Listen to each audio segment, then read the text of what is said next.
Today's show is brought to you by our sponsors at Betterment Advisor Solutions. If you happen to be thinking, there's got to be a better way to grow my RIA, you're not alone. Betterment Advisor Solutions, we do the heavy lifting so you can focus on what matters most to your clients. From improved service that makes asset transitions smoother, to fast, paper-free onboarding that delights clients on day one, we've built a digital-first platform designed to streamline your operations and make life easier. Now, if you're thinking, wow, they take the paper out of paperwork, then you'd be right. Grow your RIA your way with Betterment Advisor Solutions. Learn more at betterment.com/advisors. Investing involves risk, performance not guaranteed. Welcome back to Ben with Benefits, where we're having conversations on the topics that help financial advisors better serve their clients. Today, I have a pioneer in the retirement research space. David Blanchett is the Managing Director, Portfolio Manager, and Head of Retirement Research for PGIM DC Solutions. David, welcome to the show. Thanks for having me. So I have a lot of questions for people. Let's jump right in. Baby boomers are worth something to the tune of $82 trillion. 11,000 of them are retiring every day between now and the end of the decade. This group and the advisors that they are working with are grappling with the fact that spending down their money is a tad more difficult than building it up in a lot of cases, right? It's a total mindset shift. For many of them, it's overwhelming. You've done a ton of research on retirees and the strategies they can employ during retirement, some of the psychological challenges they face. I'm just curious, before I want to take this conversation in a bunch of different directions, but I'm just trying to figure out what drew you to this space in the first place, and why is this your area of expertise? I think that the interest for me in retirement, one, it's, I was a financial planner if we go back, 20 plus years. And, that's the primary goal, right? That most people save for when they're working, but also because just of its complexity. I think that when you look across academia and you find a lot of folks from different backgrounds, as soon as they start to look at retirement, they get drawn into it because there isn't one right answer, and there's lots of ways to think about it. So to me, it's this kind of fascinating puzzle where you can't solve it, but you can help people make better choices. Yeah, and that's probably why it's so challenging for people, because you can't just follow a step-by-step process and it's going to work every time.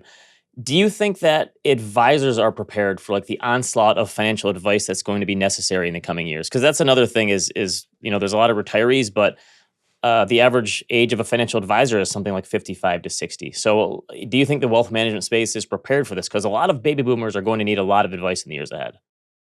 I'd like to think so. When I think back to my early days in this field, I don't know, 20 plus years ago, the term stockbroker was synonymous with financial advisor, right? And so I think that as an industry, we have evolved quite a bit over the last 2 or 3 decades. We'll continue evolving, but how advisors define financial advice is very different. There's a wide spectrum there. And I do think it requires some very specific domain expertise, some education to give really good advice and guidance around retirement. So I think that there's a lot of advisors that are there, but I don't know that collectively as an industry, we're ready to give people the advice they need to have better retirements.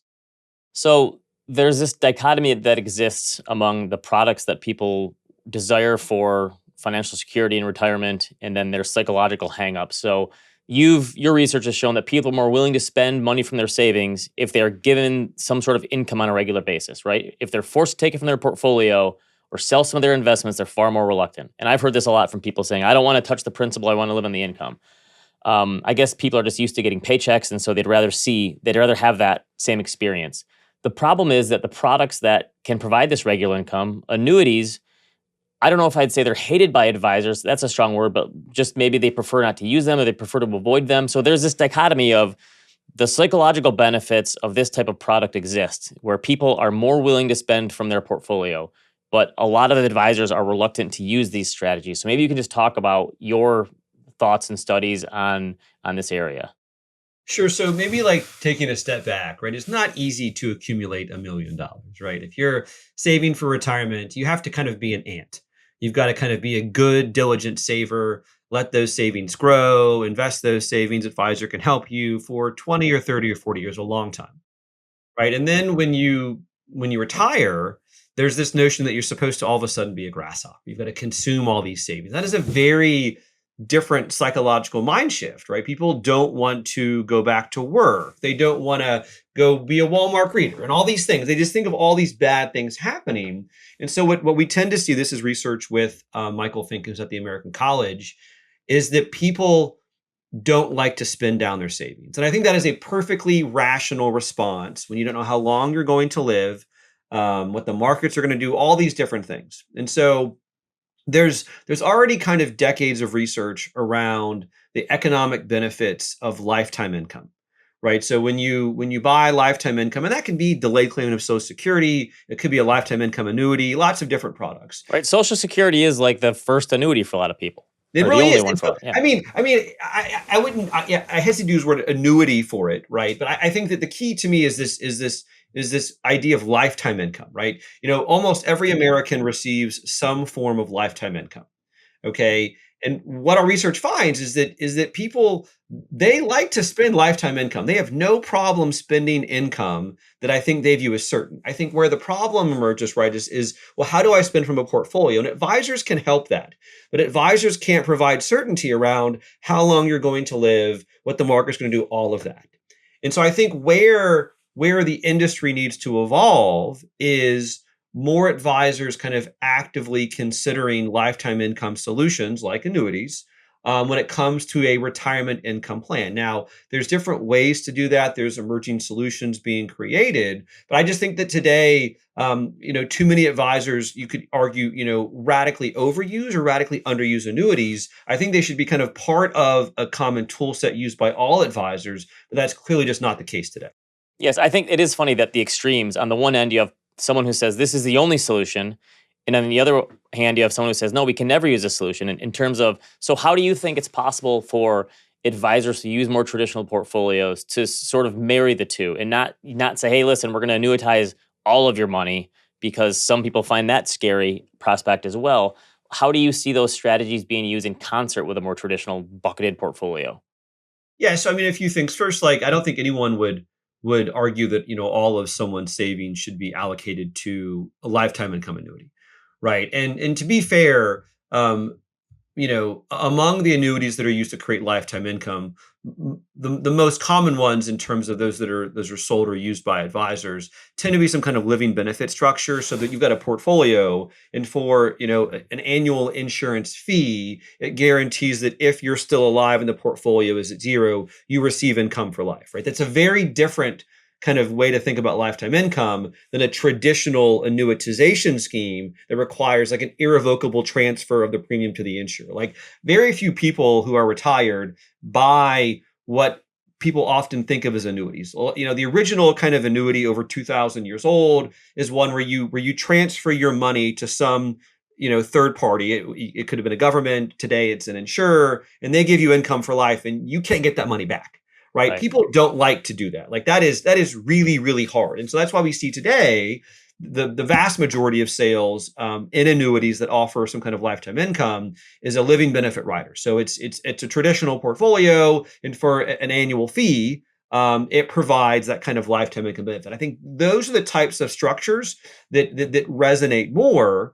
And I think that's what we're going to see more in the future. Structures where maybe you have a traditional portfolio, and there's an overlay on top of it. I think there's definitely a role for the more traditional, what are called single premium immediate annuities, or SPIAs, or DIAs, deferred income annuities. But I think those are more niche, and I can't see those getting in much traction with advisors, just because people don't want to give away that money permanently when they retire. Yeah, and I think that's the stigma a lot of people have is they think, well, why would I give up all of my money and then you're paying some of that money back to me, right? It's like Right. you're paying back some of the principal, and I don't want to have it be liquid. What if something happens and there's a big event and I need to spend it? So maybe you could talk about like some of the stuff that advisors are against with these products, and then maybe how they've evolved and are easier to use these days, and then where we're going in the future, because obviously these things have changed over time. They're not static. Yeah, I mean, I think that the annuity space is rapidly evolving, right? I mean, we're seeing a wide growth in fee-friendly products. We're seeing a significant innovation and growth in the defined contribution space. And a point that I've kind of always made about annuities is that if I had to define the role of the advisor like in a single sentence, right? It's to help their clients accomplish their financial goals. It's usually retirement, okay? And I get it that let's just assume that some percentage of annuities are bad. We would all pick a different number, okay? Right, Like just like some percentage of ETFs are bad and some percent of mutual yes. funds are So bad, that's right? exactly my point. Yeah. It's like there's like 10,000 different mutual funds and ETFs and all that out there. Like when you build a portfolio, you don't just like randomly pick crappy funds. You pick the very best funds for your advisor. So what I have a really hard time with is advisors say, "Oh, all annuities are bad." I'm like, that's just ridiculous, right? Like the fact that they're not all bad. Maybe some are bad, and I think some can work great for your client. Now, I mean, I do think that there is the term annuicide, right? Advisors don't like giving away the money because they want to manage it, and so there are conflicts that exist. There are products that have maybe too high commissions, but I think that what we are seeing in the marketplace is evolution in terms of different types of products to be used by different types of fee friendly or fee only advisors, and then just new products themselves. So I think that one thing that I would really kind of emphasize to your listeners is that annuity market today is not what it was 5 years ago. It'll be radically different 5 years from now. So if you're viewing like the opportunity set from the lens of what you think it used to be, it's time for a refresh to understand kind of what's out there today.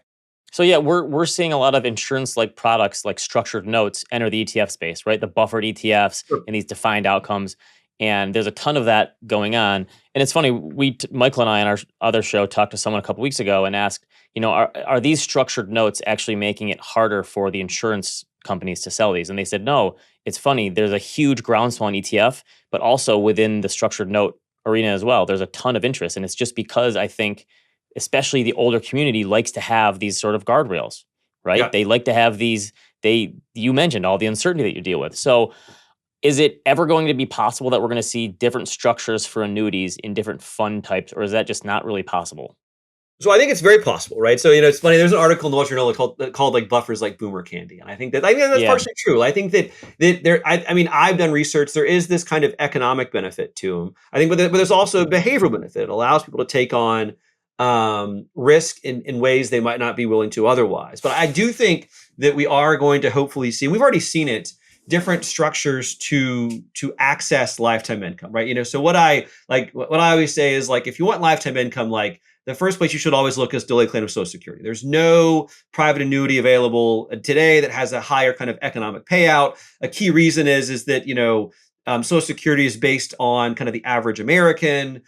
Income annuities are based upon the average annuitant, and they're much healthier than the average American. So just like Social Security for the win, okay? But if you need more lifetime income, you should look for a lifetime income annuity. Now, beyond that, I think there is going to be evolution in this space in the future for products that are potentially not even fully insured. One product that's been around or was around centuries ago is this thing called a tontine. I'm not going to get crazy into the details, but long story short, just think of it as a bunch of people get together and then you receive income benefits based upon who in the pool is still alive and how the portfolio performs, right? So the income could vary wildly. For example, if more people live than are supposed to and portfolio does poorly, but that to me is kind of stretching out the bounds of what's possible in terms of longevity solutions. So I think that there's more coming, but at the same time, there's probably more than enough out there today to help someone get a product that works for them in the context of what they're trying to accomplish. And with all the degenerates out there today who gamble on their phones, you could probably get people to bet on who's going to die first too. So I mean, you could, right? I mean, I don't know that. yeah, no, yeah, that is funny. That structure has been around for so long. So I had Bill Bengen on the show a few weeks ago to talk about the 4% rule, and there was a lot of interest in that episode because advisors and investors alike are trying to figure out like how do we spend on all this money? You've done work on safe withdrawal rates, and I think you did some work that showed 4% is kind of this mythical number, right? That people talk about, and I always tell people, listen, that original research, if you read it. This was the ultimate safe withdrawal rate. Like you can survive almost any environment. So for most environments, most of the time and most people, you're going to be probably able to spend way more than 4%. But 4% is just kind of like, listen, I'm going to be okay. The longevity risk over 30 years. But what was the number you found? Like people only tend to spend an average of something like 2% of their portfolio? We did. So like in our research, we found that the average, I mean, this is like there's regressions, it's complicated, but like to your point, I think that 4% really is too conservative for the vast majority of American retirees, especially those who just retired. We found that only about 2% is being withdrawn from qualified portfolios at the age of 65. And there's different reasons for that, right? It could be that people, are accessing other forms of savings, but the problem was, regardless of what age we looked at, we ran a bunch of regressions, all these different ages. It was less than half, easily less than half of what normal people would assume as a safe withdrawal rate ish from a portfolio. So there's just kind of significant evidence of kind of radical underconsumption from portfolios, but we didn't see that from lifetime income. Like, we saw, like, when people got lifetime income, they were spending all of it. Didn't matter like how much they got, like what their stuff was. So people I think clearly will spend lifetime income. They have a really hard time spending down a portfolio. It is funny because we talk to people and we say, listen, so there's some certain people who just love dividend income, right? And I'm just going to live off my dividend income. And then we say, you can also create your own dividends by just selling shares in your portfolio. But they can't get over that psychological hurdle. No, I can't do that. I have to leave the principal alone. And it is funny because all of us in the finance industry who do the number crunching and the spreadsheet stuff, we run these numbers and we look through the 4% rule and we tweak it. And well, maybe now it's 4.3% or something. But no client actually lives in that space. There's a few spreadsheet warriors, but most people, it's the feelings that trump the spreadsheet, right? And you have to think of, even sometimes these outcomes could be suboptimal than some sort of optimized portfolio. Sometimes you have to give and take a little bit to allow people to actually see these plans through, where like perfect is the enemy of good in some ways. Yeah, I've really softened on my kind of like calling people irrational who don't like abide by economic models, right? So I actually did a paper that was published, I don't know, like a year or two ago on FOMO, and like, how do you actively consider regret when you build portfolios for people? Because, like traditional like mean variance optimization, for what it's worth, doesn't consider regret. And so, like what vexed me was like crypto. Like, I don't really understand crypto. Like, I don't want to buy it, but I think it could actually make sense for someone to allocate to it if it keeps them on track in a plan. Right. Like, if there's a possibility that, like, if they don't own any of it and then they abandon a good plan to kind of go all in on crypto or whatever it is, it could be employer stock. You can pick lots of volatile assets that fit in this criteria. I think, to your point, like the same thing applies to retirement, right? Like dividend income, selling a portfolio, like that all works. And so I think the key is blending the behavioral stuff with the economic stuff. And I guess, like, to me, like, that's where, it takes a comprehensive view of the assets and the liabilities. Like, what is all the stuff you've got? Like, what is your lifetime income? What is your portfolio? Like, what is your goal in terms of like needs and wants? And how do you build a plan that kind of optimizes all those different components simultaneously? So we like to celebrate when our clients spend some money, right? They send us a picture of the sports car they bought, or they hiked the mountain and they send a picture from the top of it, or they took the family on a vacation or bought a vacation home. Besides that sort of lifetime income, is there anything you can see that would get people to get off of that 2% number and get higher to 4, 5, 6%? Like, how else can you help people spend more money and actually enjoy it, since they've delayed the gratification for so long? I always tell people, at some point the gratification has to come. Otherwise, what's the point of building this big nest egg, right? You're supposed to enjoy it. So maybe it's, I don't know, giving it away or helping your kids out or something like. But how do you help people get over that hurdle? Yeah, I don't think I'm the best person to answer that question. I think that, from my perspective, having definitive spending plans, providing, concrete guidance to someone. One thing that I really dislike about our industry is showing clients success rates. I think that only negatively affects behavior. If you show a client they have a 90% success rate, a lot of them interpret that as, well, there's a 10% chance I'm going to be eating cat food. I don't like cat food. I'm going to pull things back. And so I think that, I'm a very mathy person. But I believe that, like, when conveying information to clients, it should be like, you're in great shape. Let's talk again next year. Not, you have a 73.4% chance of success, because everyone kind of interprets that differently. So I think that the key is giving people, good ongoing guidance in a way that isn't open to misinterpretation. Yeah, it is funny. I always say that the biggest question you can answer for your clients is, am I going to be okay? And that's all. That's what people want to know, right? Not percentages. So most advisors work with wealthy individuals, but that's mostly, say, the top 5 or 10%. But there's this idea that America faces a retirement crisis, right? And so depending on the source, I think the median retirement balance for people in America over 65 or older is probably somewhere in the ballpark of 200K. Is that reasonable? Right. Something like that. So you've got a new research report out about how retirees are like making do with less. So, because the question is like, if people don't have that much money saved, like, how is it possible that they're they're handling retirement because people, I don't know, there was 2 or 3 million people who retired in the COVID area who weren't supposed to or did retire early. So people are making it happen, and it's not just the top 10%. So like, what are your findings on how people are doing this? I mean, I think that so high level, right? There's a whole spectrum of perspectives on like how is America doing in terms of helping its people retire. And I mean, the word crisis, I mean, I think we all interpret it differently, right? How I define crisis may be different than someone else. But if you look at the data like holistically, you include all the assets, all the wealth, the vast majority of Americans are actually doing pretty well if you look at it pure economically. And then if you look at surveys that ask them like how are you doing in retirement, or like how are you feeling about your finances, like most people are actually doing pretty good. And I think a problem, a big disconnect in a lot of studies is that they assume that you have to maintain the same exact lifestyle when you retire as you were enjoying just before you retired. And so to me, like that creates this huge gap. And so a lot of folks don't look very good by that metric, but in reality, in retirement, you can make do with a lot less. And so I think the key is that like, yes, we need to do more to help people retire successfully, increase access to defined contribution plans, increase savings rate. But collectively, I would say we are doing pretty well. I am a bit nervous about the Social Security system. I think it's unlikely that we're going to eventually implement a shortfall when the trust fund goes bankrupt. But I do worry about how it affects people's mindsets around when they claim benefits, something about retirement, things like that. So to me, like that is a really important kind of public policy pillar that I just hope gets addressed sooner versus later. All right, I totally agree with you on the Social Security thing. And there's studies show in the recent years that people are actually taking it much earlier. And you mentioned Right. like one of the best things you can do is wait, because that's a really good guaranteed return if you take it at 70.